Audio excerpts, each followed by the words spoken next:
Hey everybody, this is Dieter Bohn at the Steve Jobs Theater in Apple Park in Cupertino. They're brand new theater, and we're looking at the brand new iPhone 8. And the most obvious thing you're going to notice when you pick up one of these things, this is the iPhone 8 Plus, is that it now has a glass back.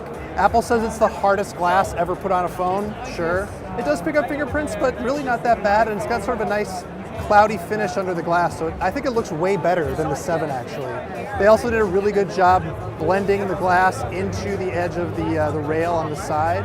Otherwise, everything else is pretty much like the iPhone 7 that you know. It still has Touch ID, unlike the iPhone 10. It still uses that Force Touch thing, so it's not a physical button. On the back is two 12 megapixel cameras, and then of course the regular iPhone 8 just has one. But on the 8 Plus, it's actually really impressive because it uses optical image stabilization, so your telephotos will be a little less shaky. And when you jump into the thing, you can go right into portrait mode, and you can choose all of these different options that will automatically adjust the light. And when you point it at somebody's face, let's see if we can identify this guy here, it will, yeah, we gotta move closer. It will automatically set it to the stage lighting.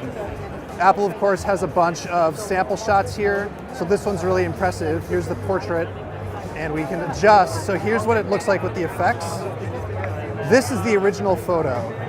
They were able to identify the face and then apply a bunch of different lighting effects to just the face, which is really impressive. Is it as impressive as actually doing a thing with the DSLR? Yeah, maybe not, but it's way better than any other camera gimmick I've seen before.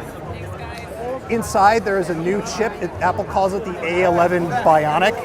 It's a fast chip, they're always faster.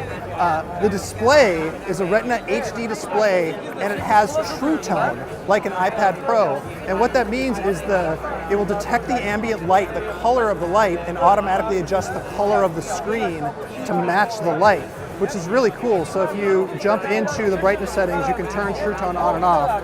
Of course, the lighting in this area is very nice and bright white, so you can't see a difference. But if it were like a yellow room, the screen would adjust so it wouldn't look so harshly blue, which is pretty cool. Another thing I'm really happy with, it has stereo speakers. This speaker at the top gets really loud alongside the speaker at the bottom, so when you're watching movies, you hear it on both sides. No, there's not a headphone jack. Life goes on. But one thing I didn't mention, because it has a glass back, it supports wireless charging with the Qi standard. That's QI. If you see QI, it'll work. And you can just set it down. And Apple's promising that in the future, it's going to create an all-new charging standard that'll work with many, many devices at the same time, intelligently and automatically. So here you go. This is the iPhone 8. It's going to be available on September 22nd. The regular model starts at $699 for 64 gigs, and the Plus is $100 more. For much more from The Verge, please check out our YouTube channel. It's youtube.com/The Verge.